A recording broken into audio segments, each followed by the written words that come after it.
June 11, 2020 to order. I'd ask Ms. Jenkins to please call the roll.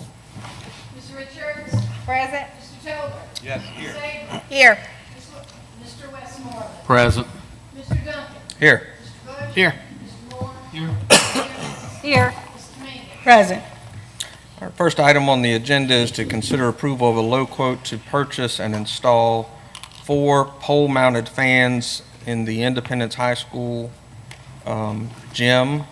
The low quote being provided by H. Rocker Electric Incorporated, our company, amount of $38,775.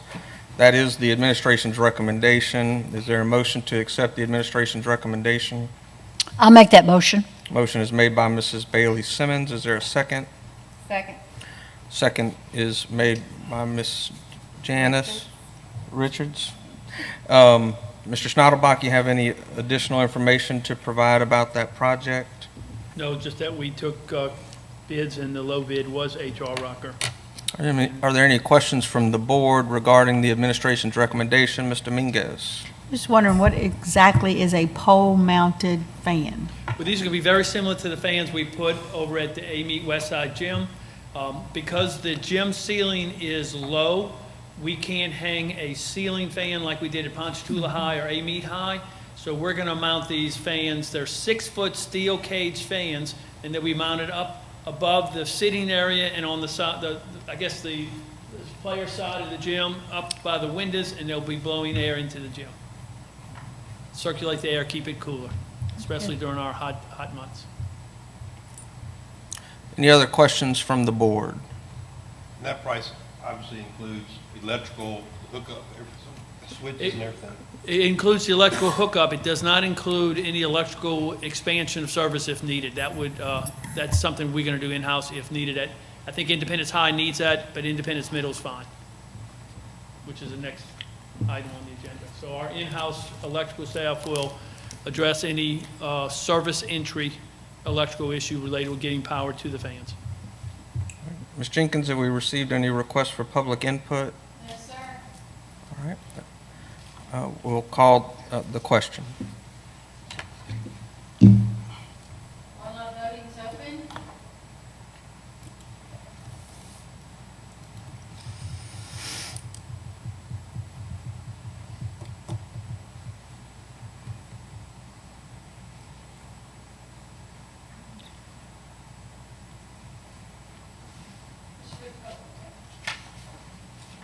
Voting is closed. Motion passes.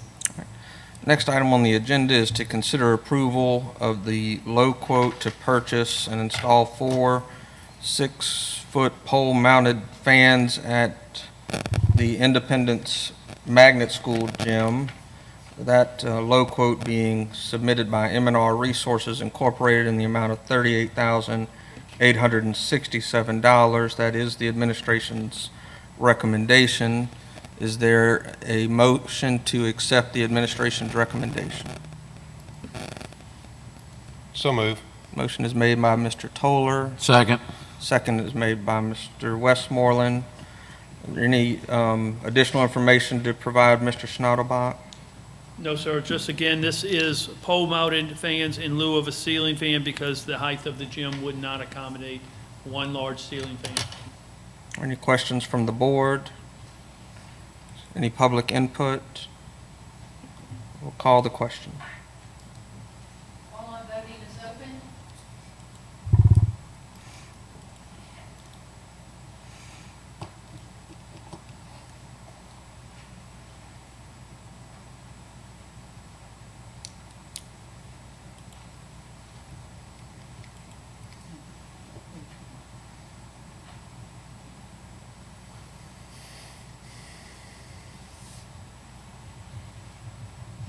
Ms. Richards?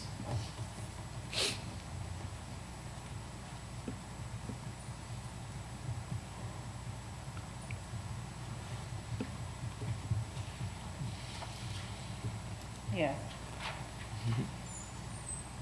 Voting is closed. Motion passes. Next item is to consider approval of the low quote to purchase one 16 by 60 single-wide modular classroom building with a restroom to replace the existing modular classroom building that is in disrepair. Where is that at, Mr. Schnottelbach? Chesbro Elementary School. At I'm sorry, it's Chesbro. not listed on this.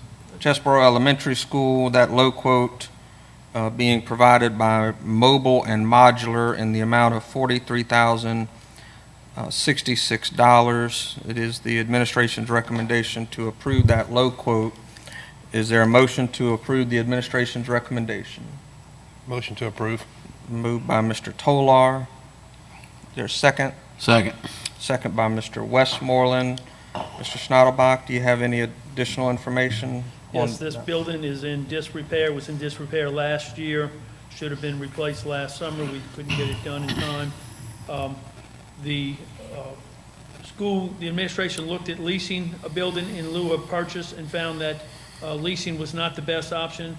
The low price on leasing came out at $995 a month for a 60-month period, plus there were setup and takedown fees, bringing a total cost of about $65,000. We felt it was better to purchase the building and get it in for less than that amount. It's our intent, as Mr. Jinko and myself and Mr. Crevetta are going to assess modular buildings district-wide, that we reduce the number of modular buildings that we use. Our intent is that we would probably be replacing this facility with a permanent structure when we get to phase 2 of our facility plan, and then at that point, we could remove the building and sell the building at that point. No question. Question, Mrs. So Bailey? is this building considered like the trailers that we have, that they have to be replaced at some point because of the DSEC plan? It's our goal to, under our consent or agreement pending the court's approval, is to reduce 75% of our modular buildings. So this would be one we could possibly reduce with the construction of a permanent classroom on this campus. I have a question, Mr. Duncan. Yes, A couple comments. Mr. Bush. So how many square feet is this building? This is a one-classroom building, so 16 by 60, I'm not roughly on it, maybe about 700 square feet, 750? And how much would it be price square foot? Well, the low quote is 43,000. You do the math. I'm gonna let Mr. Schneiderbach figure it out real quick. Gotcha. So it's 960 square feet with the bathroom. Comes out to $44. $45 a square foot. $45 a square foot. Yeah. Is it federal, state, and local approved for our children to use Yes. it? At $45 a square foot? Will the children be using this building every day? And we're going to trust the lives of these children at Chesbro to go in this building every day for $45 a square foot. Well, Mr. Bush, there will be some additional costs in setting up and. Roughly. So, and this board's fixing to approve this purchase for a building for our children for $45 a square foot. Yes, sir. Thank you, sir. I have a question. I think it would probably be better if Mr. Jinko answered this question. I think this is more along his department. Yeah. So what other options do we have besides replacing this classroom with another modular building, which is inconsistent with our goals, considering the DSEC compliance?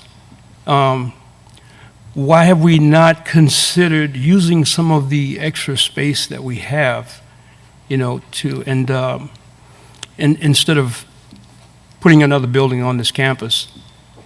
I'm aware that we do have room, we have capacity, we have student capacity in some of the nearby schools, and we still have not gotten the numbers on how many children are actually going to be homeschooled, and so we don't know exactly what the student count per classroom is actually going to be. Isn't it possible that once all of that data, right, is available, those numbers are available, that we actually will not even need this classroom, that we could do something else to house these children for that class, if we do in fact have to have a classroom there? I think that is in the realm of possibility, but Mm-hmm. it's also June the 11th. And I think that, with the administration's recommendation, if there's going to get a point that we're going to pass that the room will not be there for the students. And that there is a strong desire to start students with the pre-K at a school and work them way up through the particular system. And since we're talking about Chesbro, there is a strong desire for, whether it's Chesbro, O.W. Dillon, Hammond, Eastside, et cetera, to get those kids as a pre-K student and work them through their particular school with their particular teachers, et cetera. But I think the moving now is to ensure that this building is in place for August for our students to come. Yeah, I'm just looking at the possibility that we may even have some classrooms that are available for the students who do decide to, for the parents who do decide to send their children into a public classroom right now. Can I get, Mr. Moore, when you say other capacity available, are you saying that you believe there's other capacity available at Chesbro, or are you suggesting that these students be forced to move to a different school? I'm just not clear what you're suggesting. Okay, so I'm unaware of exactly what the capacity at Chesbro is. At Chesbro, I Right? can tell you, Mr. Tola? every room at Chesbro is used. Okay. We have some teachers that are sharing space that put dividers up in some of the classrooms. So this is one of the things Dr. Varnado was very concerned about. When this classroom leaves, will the other one be set up in time for us to use it? So as far as capacity at Chesbro, every room is used. Every room has been used, but Will, we don't know if half the students who attended Chesbro will even be back. We So have Jerry, no idea. is your point, what if another school has other buildings that are vacant? Could we move one of them over? Is that what you're trying to say? If there's another vacant modular building somewhere? There- and I did ask that question. Well, this was and it has- this has a bathroom in it, right? I mean, do we have any other buildings that are vacant or might be extra on a campus somewhere without a restroom in it? Yes, this building we're bringing in does have a bathroom because it is a pre-K classroom. And to answer your question, Mr. Duncan, the site for the location of the trailer will be different than the existing one.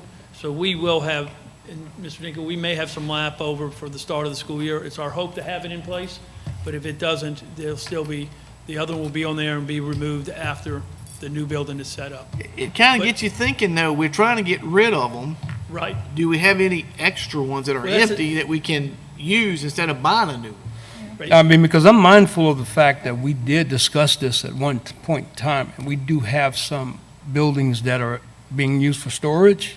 We have some that are being used for storage. We have some that are being used as meeting rooms, as other type of thing, like a pack room and stuff like that. We, Mr. Jinko and I, and now Mr. Crevetta's back on, we're going to look at those buildings, but we haven't had a chance due to COVID to meet with the principals, walk the campus, identify what the existing modular buildings are used for. CSRS is going in and it's taking a count, so we know exactly the count on each campus.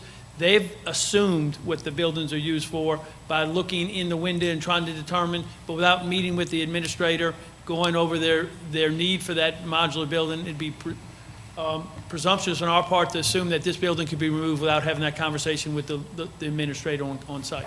Ms. Stilley, I saw that Ms. Stilley needed to say something. Yes, I just was going to add, thank you, that one is that we have, we staffed this with Ms. Ashley Bass, our attorney. It is replacing a classroom there that needs to be replaced. And also with the pre-K, with the restroom within the building is very important. And so, yeah, there could be a portable someplace that, we could move and take there, which there would be cost incurred with that, but none that I'm aware of that would have the setup for pre-K with the restroom. So would it cost $43,000 to move one of those buildings and actually equip it with a bathroom? Yeah, I'm sure there would be cost associated with it, moving it, and also the facility for restroom. I think the problem that we're facing right now, this is June. And we need to have this in place before school starts in August. We really don't have enough time to be looking at all of this. If this is something that they have approved with our attorney and think that that's what we need to go ahead and move forward with it. And the other thing I would add is that, I was listening to Mr. Moore's thoughts about the online, and I think particularly in that area of the parish where internet service, as Mr. Toler's probably aware, is not the best in the world, even with the hot spots, we're not sure they're going to be that effective in that area because of the towers. So we are not anticipating, and even on the on-site interest from parents at the Chesbro School, we have not had a significant amount interested in the full online there, full virtual. Mr. Cravetta? Yes, sir.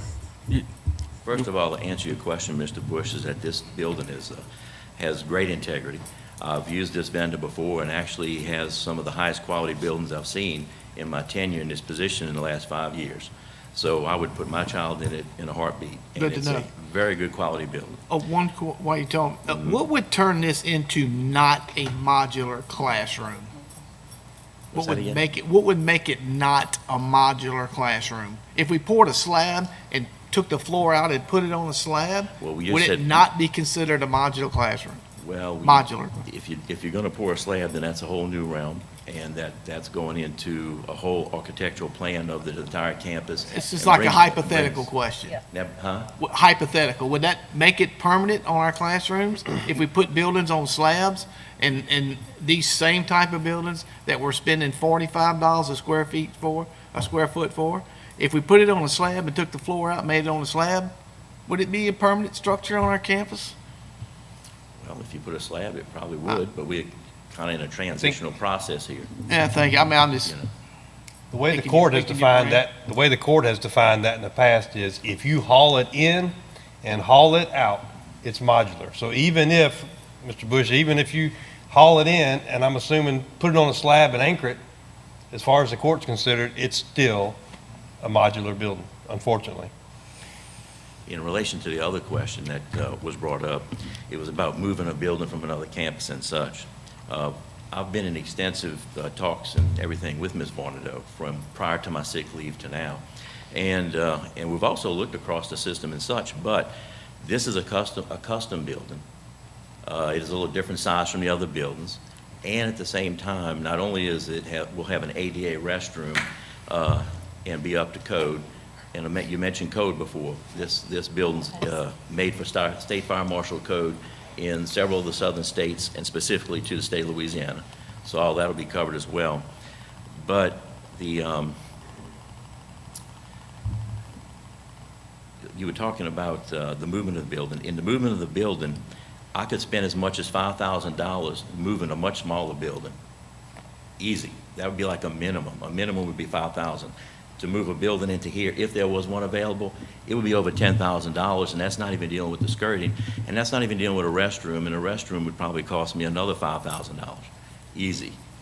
So in moving a building, we could easily spend probably upwards of $20,000 to outfit it and get it in place. This building will be brand new. It will be purchased as ours rather than leasing, and the integrity of the building is excellent. This supplier of modular homes, his quality is the best. And the other thing I wanted to mention to you is that Ms. Varnado has a plan for her campus of having students in proper locations and visibility and such. And she specifically wanted this building in this area because it improves her sequential movement of children on campus. And she wants the other building removed. And so it improves the sequential movement of the students to and from, and it is very good for her entire campus to take care of her responsibility in taking care of her students.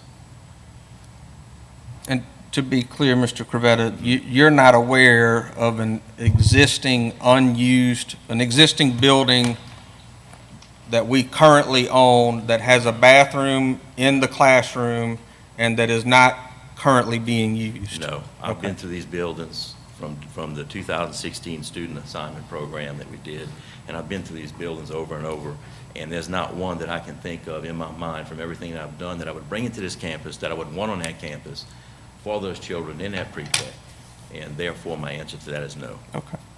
Y'all have any other questions, any other questions from the board for Ms. One more. Ms. Rose? So the building that's going to be removed is just going to be trashed? Nobody can use it for storage or anything? It's that bad? It's not going to be moved anyplace else. It'll be demolished. One side, yeah, demolished one side, we moved. We've changed the floor in there, we put steel, and it's still falling apart. Not really a good storage place either, huh? Okay, just checking. Any other questions from the board? Question. Question. Call the question. Thank Well, you. is there any public input? Question's been called for by Mr. Toller. Online voting is open.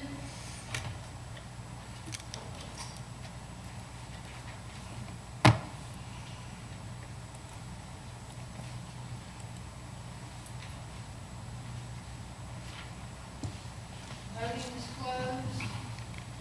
Motion passes. Next item on the agenda is to consider approval of the low quote to remove and replace the VCT flooring at Hammond Eastside Magnet School's cafeteria. That low quote having come from MBD Maintenance in the amount of $28,860. It is the administration's recommendation to approve that quote. Is there a motion to approve the administration's recommendation? I'll make that motion. Motion is made by Mrs. Bailey Simmons. Is there a second? I second it. Second by Mr. Westmoreland. Mr. Schnattelbach, do you have any Just that additional this, information? The floor tiles in the Hammond Eastside Cafeteria, where this project's at, was damage related to the August 3rd, 2016 flood. It's just now starting to materialize in the loss of adhesion with the flooring. We're very excited about this price. Matter of fact, almost fell out when they opened the bids and sold us. But the architect has confirmed with the vendor, he'll hold these prices, and we're really excited about this. And this is a vendor we've worked with before and have confidence in? We have not worked with them. This is their first time they'll be working in our parish, but the architect has worked with them on other projects. He has confidence in them. Are there any questions from Ms. Bailey Simmons? So that's the whole entire cafeteria floor? Correct. All one big area? Okay. Yes. Mr. Duncan? Ms. Rose? Mr. Mingus? So if the building on the opposite side of the cafeteria is the gym floor, is it not needing replacing as I well? believe the gym floor is a different material. It's okay? Yeah, because it's all the same building, yeah. But it was built at a different time. This is the original floor from 1985, 1986, versus the other addition from Okay. Did you have something, Mr. Toller? I did. I just, no offense to architects who are my friends, but do we need to always go to an architect to replace a floor? I understand a fan, I understand the electrical engineering and CFM of moving air through a building, but when we're talking about replacing a floor, are we not capable of calling and getting prices from vendors and? With this project, originally, we were going with a different type of flooring. The quotes came in over 90,000. We were going to go with a rubbery flooring that would be a little more different. We decided that was too excessive, and we've added, so once they started the project, then we went back to VCT tile. That's when they were still on it, we went. So, not always, Mr. Toller. I mean, we went to the architect because it got to 90, or we went to the We went to it architect because when we were it? changing the floor type to go with a different type of floor. One that we thought would be more adhesive to the potential flooding and last longer, and be something that wouldn't have to wax. Part of the problem here is that our cafeteria staff uses a little more water than they should, so that's added to the lack of adhesion on the tile and shorten the life of the tile. So we thought maybe a different type of tile would work, but when the prices came in on the quotes, we felt it was better to go back to VCT tile and save the cost and just have our new custodial inspector train our cafeteria staff on how to mop the floor with less water. Any other questions from the board? Is there any public input? All right. If not, then we'll call the question. Voting is open.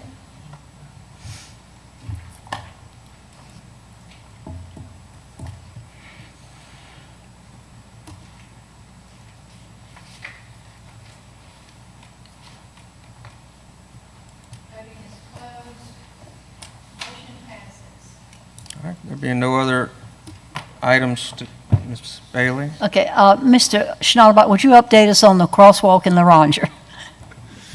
Yes, Ms. Simmons, I'm sorry, I was putting my notes together. The flashing beacon crosswalk project at Laranger High School is one that we've been working on for quite a long time. The engineering firm that we're using is working with the Louisiana Department of Transportation. The project was originally designed and quoted to be around $140,000. That was using a flashing system they called the Hawk system. It was an overhead flashing system. The Department of Transportation wouldn't approve that, but they would approve flashing beacons, and then they've added other things to the project like road bumps, or whatever you call those, and then some parallel posting along the highway. One of the things the Department of Transportation is the frowns on is parking along the state highway. So we have parking in front of the Laranger Elementary Auditorium and in front of the gym, or at least areas where school buses would park and such. So they added additional items that brought the quote of the job from $140,000 to $215,000. The administration felt that was way out of line. We met back with our engineering firm. Mr. Crevetta and I have done that. We've decided one of the things that the engineering firm was doing was entering the gym from the southwest corner, which added about an extra 75 to 80 feet of sidewalk and barrier between the roadway to the project. Mr. Crevetta went out there and determined and confirmed that we can enter the building from the northwest corner, which is closer to Magnolia Street. We can eliminate that extra 75 to 80 feet of concrete, sidewalk, and barrier. So we're now having the engineering firm to reprice the cost of the project, which we would then have to represent with the Department of Transportation. So because of that, it's added a little time onto this project, Ms. Simmons. Now, we set money aside several years ago for Yes. the project. The $140,000 has been reserved for this project, yes. So when I give you balances in those funds, that money's excluded, set aside for that project. And the speed bumps were not in the original The plan. speed bumps were not in the original project. But again, the flashing beacons is half the price of the Hawk system. So the administration felt that with the added items by the Department of Transportation would be offset by the lower price of the flashing beacons, but that doesn't seem to be the case. So that's why we're back negotiating, trying to get this project back under a more reasonable cost. So how much time do you project that we'll have to wait now? Well, Ms. Simmons, we've been waiting, 5 years now? This has been a very long project and something that needs to be done. I can tell you, though, Mr. Grevetta's on top of it. He's been given a lot of time on this, and he's pushing hard on the engineer. So I don't think it's going to be much more time. I think that we'll be waiting on the Department of Transportation to approve our changes before not very long. We might have to encourage them. Yes. I have a question for Mr. Jenko or for you, Mr. Brett. Where are we at on Independence High School's football field? It is fantastic.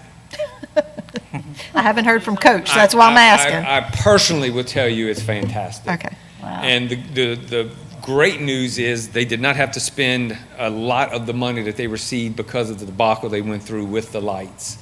What we decided, and Ms. Collier and Coach Shaffett were definitely at the table when we talked about this.